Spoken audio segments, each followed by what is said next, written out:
강의를 시작하십니다. 오늘 제 5강 문화 형식과 의미 그리고 개인 문화에 대해서 생각해 보겠습니다. 무슨 강의냐면 사실은 문화에는 어떤 형식이 있고 그 형식이 드러내는 의미가 있다는 겁니다.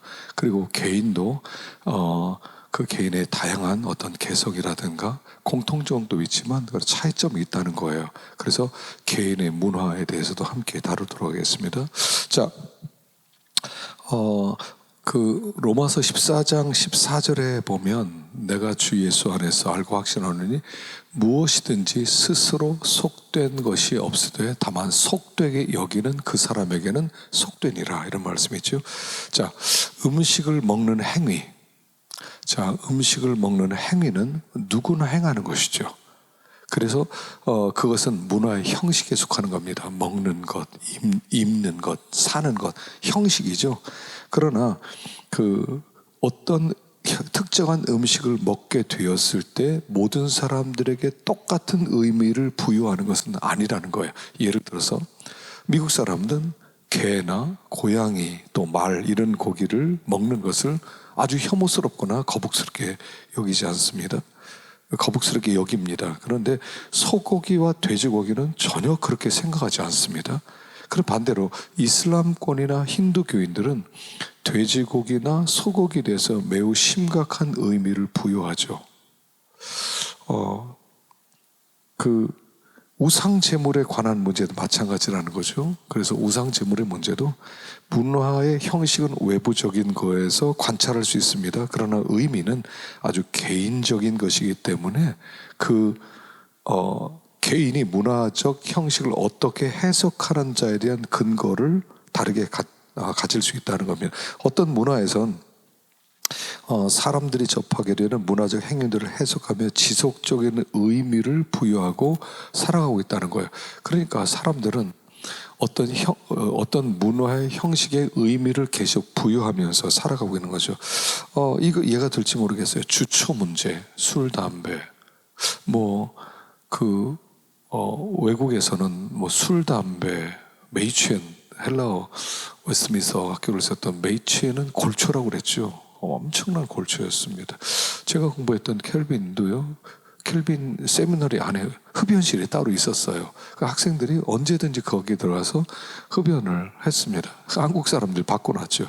흡연이 어떻게 이게 성경적이냐, 어떻게 신학교에 흡연실이 있느냐. 그래서 학교에다가 건의를 해가지고 흡연실을 없앴어요.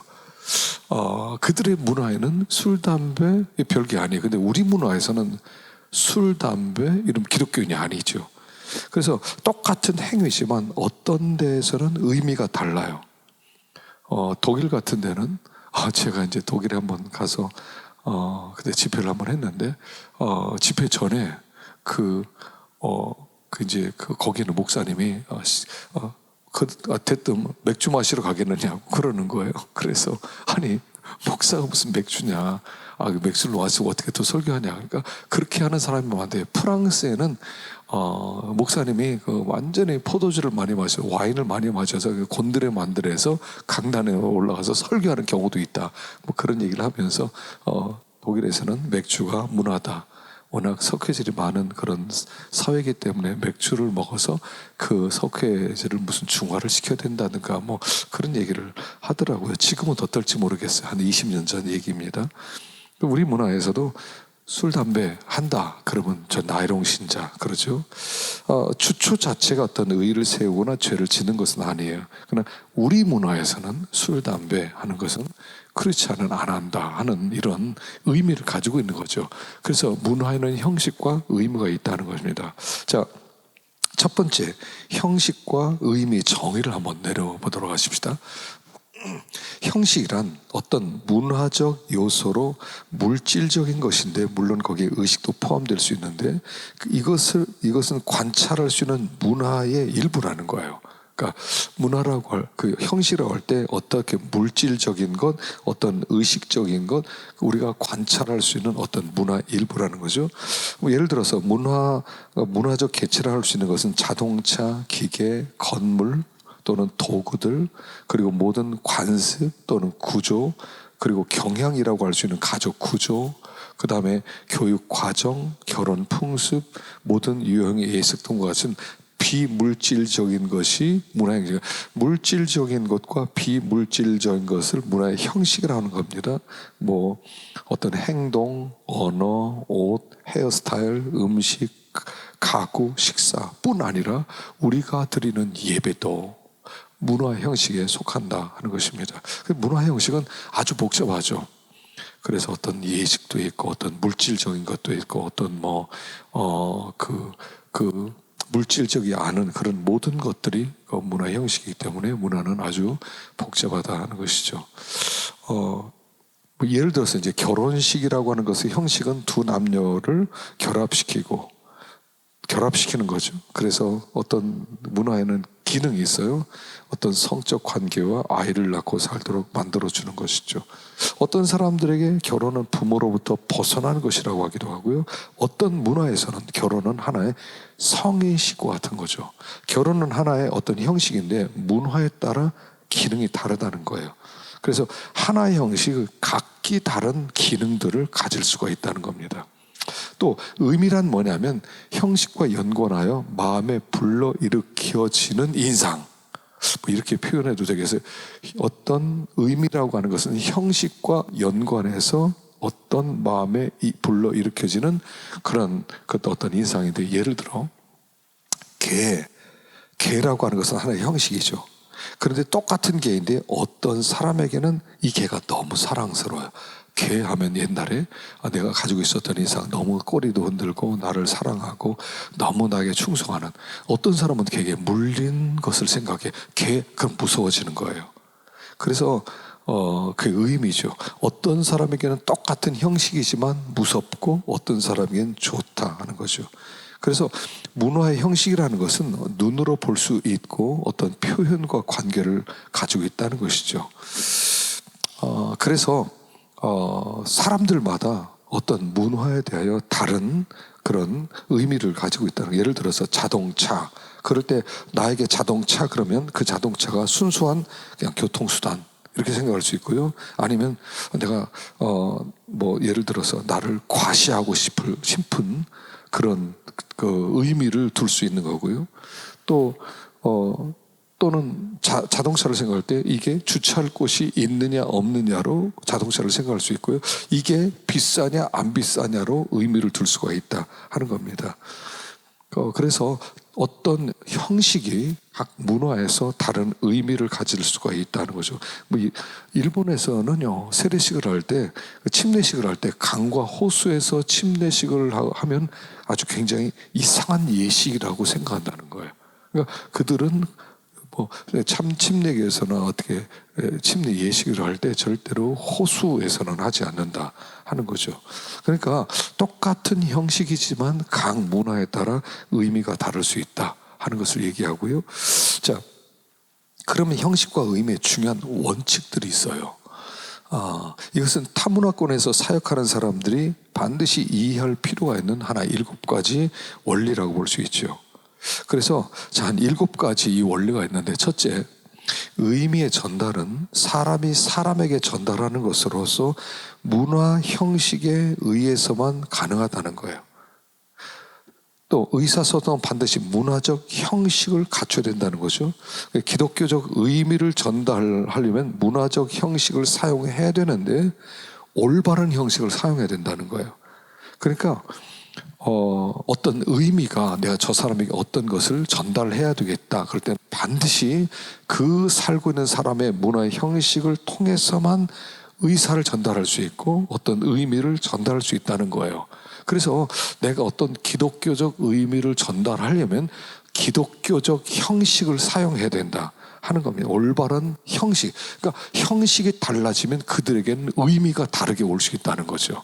그러니까 기독교적 의미나 어떤 의미를 전달할 때 올바른 형식이 필요하다 하는 것입니다. 두 번째, 동일한 형식이라 할지라도 어떤 특정 사회에서 해당되는 형식이 갖는 의미와 다른 사회에서 동일한 형식이 갖는 의미가 다를 수 있다는 거예요. 똑같은 형식인데 그 의미가 달라질 수 있다는 거죠. 그래서 본래 의미와 다른 의미가 될 수 있다는 겁니다. 예를 들어서 신발을 신는 이유가 뭡니까? 우리는 발을 보호하기 위해서죠. 신발을 신지 않으면 발을 보호할 수 없다는 의미가 있어요. 근데 예를 들어 아프리카 같은 데서 이런다면 어떤 선교사님이 이제 무슨 미션 컨퍼런스 같은 게 있었답니다. 한 4천 명이 왔는데 그들이 다 어떻게 하냐면 맨발로 오더라는 거예요. 그리고 학교에 와서 그때 신발을 꺼내서 신도라는 거예요. 그 신발을 꺼내서 그때 억지로 신고요, 예배에 참석하는데, 신발의 의미는 뭐냐면 그들에게는 발을 보호하는 게 아니라 자신을 과시하는 거라는 거예요. 나 신발 신었다 드러내는. 신발이라는 형식은 똑같지만 문화에서 의미가 달라지는 거죠. 아프리카에서는요, 이렇게 이제 두껍고 긴 코트를, 더운 지방에서도요 두껍고 긴 코트를 입는데 땀을 뻘뻘 흘리면서. 왜냐하면 외투는 우리는 몸을 보호하는 거잖아요, 따뜻하게. 근데 그들에게는 자신의 위치를 드러내는 거예요. 추장 같은 사람은 항상 이렇게 두툼한 외투를 입으니까 자기를 드러내기 위해서 그런 옷을 사용한다는 것이죠. 그래서 동일한 형식이지만 어떤 특정 사회에서 그 형식이 다는 의미가 다를 수 있다는 것입니다.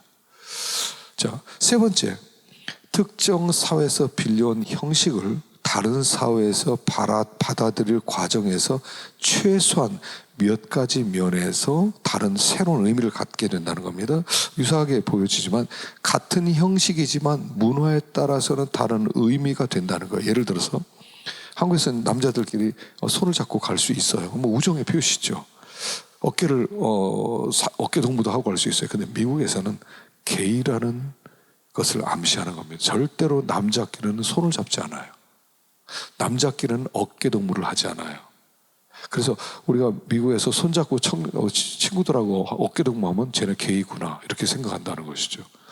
인도에서는 손을 잡으면 굉장히 친밀한 관계가 되는 거죠. 그래서 아주 손을 잡고선 말할 때 친밀한 관계라는 것을, 그래서 인도에서는 그렇게 더 가까이 손을 잡는다는 것이죠. 또 예를 들어서 목사가 다리를 꼬고 앉는다. 커피점에 앉아서 다리를 꼰다. 그리고 커피점에 앉아서 다리를 꼬는 것과 강단의 의자에 앉아서 다리를 꼰다 하는 것은 의미가 다르다는 거예요. 그래서 어떤 장소에서는 되고 어떤 장소에는 안 된다는 거예요. 그러니까 형식이라는 것은 어떤 면에서 경외감을 표현하는 것일 수도 있다는 거예요. 또 미국에서는 개가 애완동물이죠. 완전히 가족이죠. 한국에서는 요새 많이 그래도 의미가 변했죠. 그런데 때때로 음식일 수 있어요.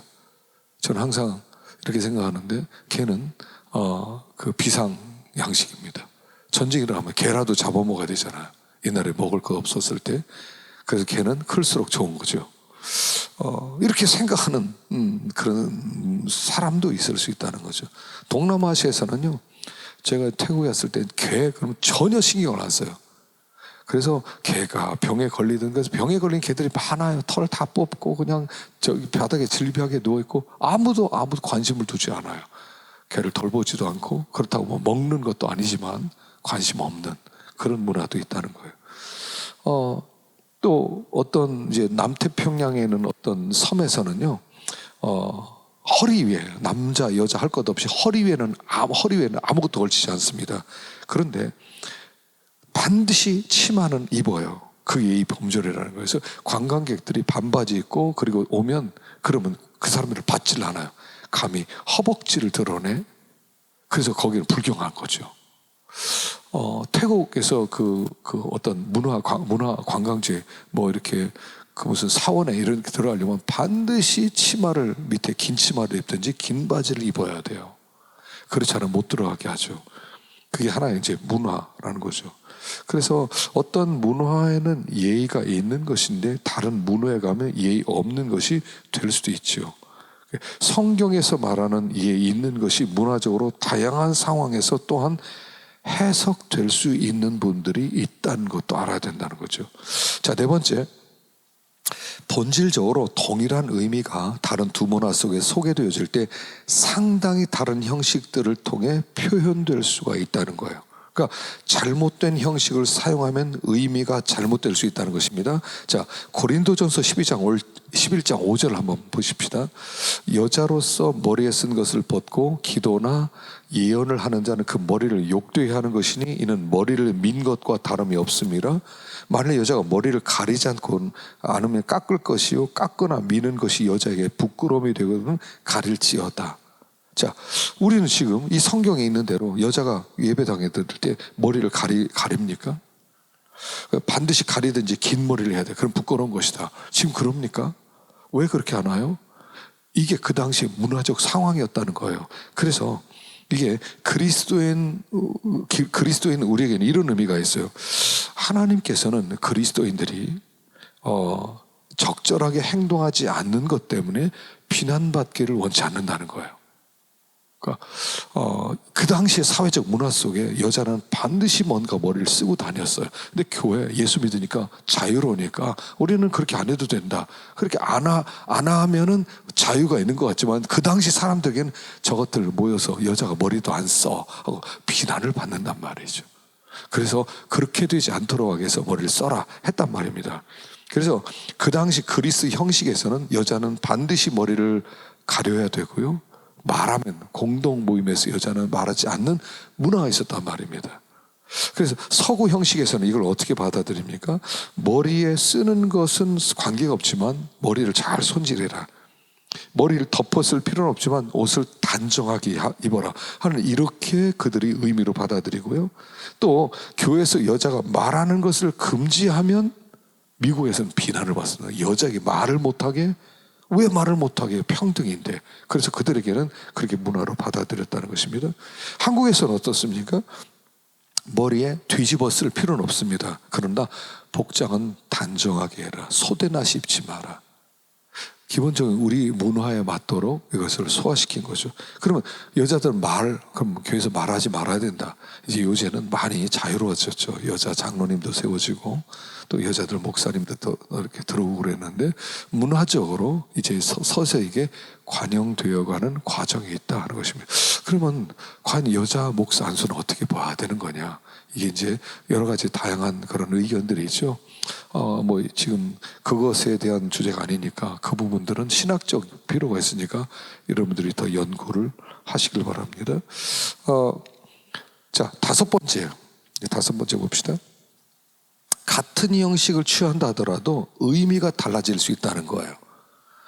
모든 원리들은 우리가 한 사회에서 다른 사회라고 할 때 해당 사회 속에서 적절한 문화 형식을 선택하여 사용해야 된다는 것을 강조합니다.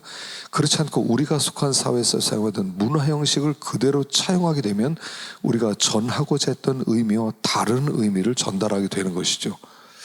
예를 들어서 넥타이. 여러분 원래 넥타이가 우리 지금 뭐 신사들이나 어떤 공적인 자리에 입고 가는 거죠. 근데 원래 이게 이 기원이 사실은 굉장히 좀 이교적인 그런 기원이 있어요. 넥타이는 원래 남성의 은밀한 부분을 가르치는 거예요. 그래서 넥타이가 크면 나 크다 이 자랑이었다는 거죠. 그러니까 그 당시에 그 사람 문화에서 넥타이를 메고 오면 저 사람은 얇으면 작다, 뭐 크면 크다, 뭐 이렇게 그렇게 그게 그 당시의 문화의 의미였어요.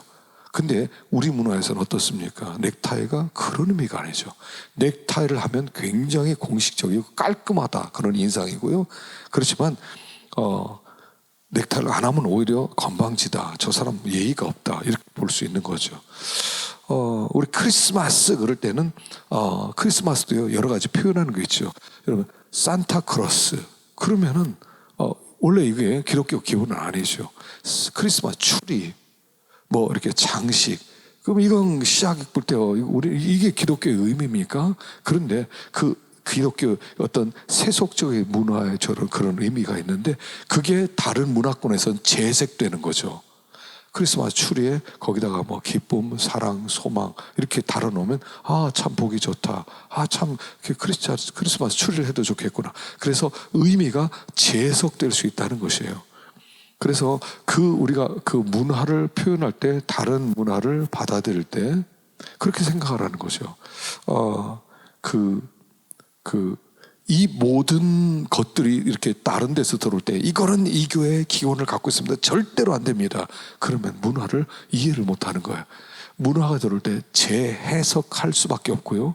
이미 교회에서 크리스마스 트리가 있다 그러면 모든 사람이 다 인정을 해요. 크리스마스 트리 있구만. 그러는 거예요. 뭐 때때로 뭐 우리 유초동부나 이런 데서는 아이들에게는 산타크로스 복장을 전도사님 입고 들어와서 앉아서 말씀도 전하고 그들에게 선물도 나눠주고 Why not? 왜 안 돼요? 근데 그걸 안 됩니다. 그건 이교도의 문화, 이건 문에서 온 겁니다. 그건 틀렸습니다. 물론 우리가 진짜 본질을 붙잡고 있다는 것, 본질은 붙잡아야 돼요. 근데 본질이 아닌 비본질을 가지고 너무 많은 시간을 허비한다는 것은 그것은 지혜롭지 못하다 하는 것이죠. 여섯 번째, 문화를 초월하는 형식이 있다는 거예요. 그 어떤 한 형식은 한 장소가 시간에 얽매이는 것이 아닙니다. 문화를 초월하는 형식이 있어요. 그래서 예를 들어서 성만찬 할 때 포도즙과 떡을 먹죠. 근데 아프리카 같은데 포도를 구할 수가 없어요. 포도가 나질 않아요. 그럼 어떻게 해야 돼요? 그러면 거기서 붉은 것을 의미하는 다른 그런 과일들로 액을 만들 수가 있겠죠. 사막에 물이 없어요. 근데 어떻게 세례를 줍니까? 세례의 의미가 뭐죠? 내가 죽고 내가 다시 살아난, 예수 안에 살아난 의미죠. 그래서 이 사막에서는 이렇게 할 수 있다는 거예요. 모래를 파고 천을 깔고 천으로 감아서 입만 빼고 모두 모래에 묻어버린다는 거예요. 그리고 묻어버리고 그리고 나서 다시 그 모래에서 일어나면 부활의 의미로 침례를 줄 수 있다는 거죠. 그러니까 꼭 물속에 갔다 와야 돼. 물 어디 있냐, 물 찾아라 할 필요 없이 사막에서 물 구할 수 없는 데는 모래 속에 파묻었다가 나오게 하는, 그것도 어떤 의미를 가진 문화의 형식일 수 있다 하는 것입니다. 해가 지지 않은 곳에서는 어떻게 주일 성수를 하겠습니까? 해가 지지 않는 이런 것도요. 그래서 한 섬에서는 그 시간 경계선이 있잖아요. 이 날짜 변경선이 있죠. 날짜 변경선이 있는데, 그래서 날짜 변경선을 두고 섬이 두 개가 있었는데, 그래서 그들은 어떻게 하기로 했습니까? 같은 날짜에 예배를 그냥 드리기로 했다는 거예요. 괜찮죠.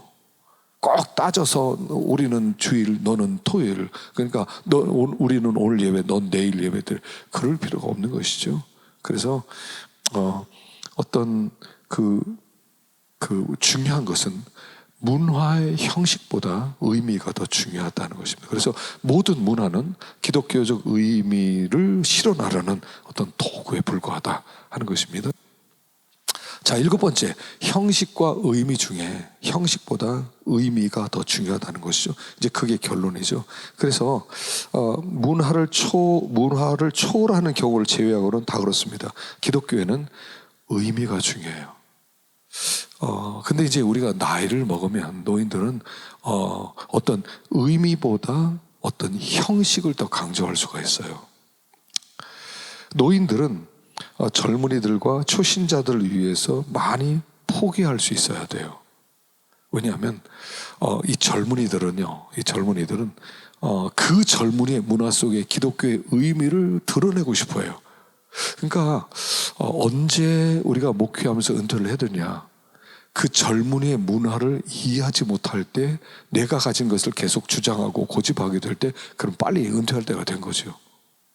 왜냐하면 다음 세대, 사실 우리가 수천 년 동안 내려오면서 우리 전 세대 사람이 우리를 볼 때 뭐라고 그랬습니까? 저것들 건방져. 예전에 그랬대죠. 세종대왕이 그 당시에 그 젊은이들의 문화를 보고 너무 빠르다. 야, 좀 줄여라. 그래서 궁중음악에 굉장히 느리게 했다는 거예요. 근데 지금 우리가 보면 그때 그 젊은이들이 빠른 것도 아니에요. 지금은 너무 답답해요. 근데 그것도 빠르다고 했다는 거죠. 그러니까 의미보다, 형식보다 중요한 것은 의미다 하는 것입니다. 그래서 항상 우리가 먼저 그 문화, 그러니까 이제 어린이 예배는 막 밟고 박수치고 기쁘고 춤추고 그랬는데, 이게 청년 들어가고 어른 들어오면 그게 사라져 버려요. 어른이 되면 갑자기 이렇게 행복하고 기쁜 예배가 사라지는 우리가 그래서 이 문화 속에서 형식보다 의미를 더 중요하게 여기고 그것을 다 이해를 하고 포용을 하되 중요한 것은 본질을 붙잡아야 된다는 거죠. 그 본질은 놓쳐서는 안 되는 거죠. 그래서 본질은 붙잡고 비본질은 자유를 주는, 그래서 그렇게 이해될 수 있는 그런 참 우리가 되었으면 좋겠습니다. 자, 다음에 이제 개인과 문화에 대해서 생각해 보겠습니다.